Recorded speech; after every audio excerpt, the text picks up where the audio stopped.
merupakan kabupaten yang terletak di bagian selatan dari wilayah Provinsi Jawa Timur. Sebuah kabupaten dengan dominasi wilayah pegunungan dan perbukitan di wilayah pesisir selatan Pulau Jawa dan berbatasan langsung dengan Samudra Indonesia.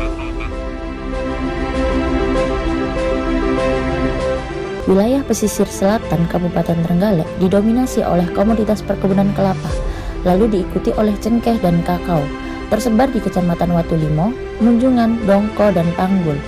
Kemudian untuk wilayah timur Kabupaten Trenggalek didominasi oleh komoditas perkebunan kelapa, kakao, dan ada beberapa titik yang masuk ke dalam AOI dan memiliki komoditas yangon laut.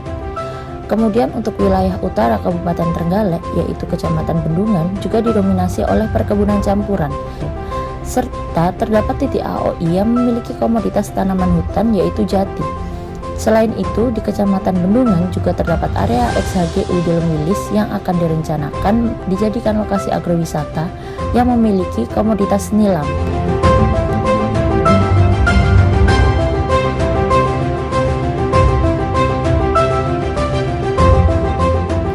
Sehingga dapat diambil kesimpulan bahwa perkebunan di Kabupaten Trenggalek didominasi oleh perkebunan campuran dengan komoditas unggulan yaitu kelapa, kakao, dan cengkeh.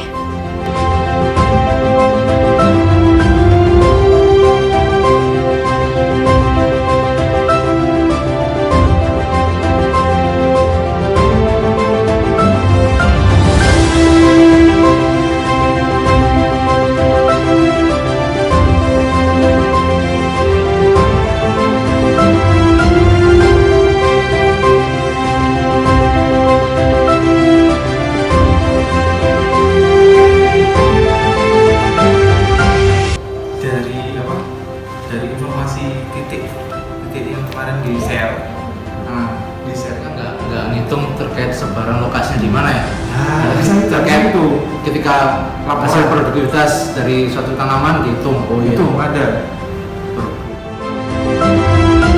berapa luasnya, terus di mana tempatnya, itu dia yang mengatur.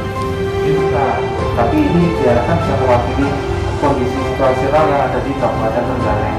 Sudah kita sharing-sharing. Kita cek di lapangannya sebenarnya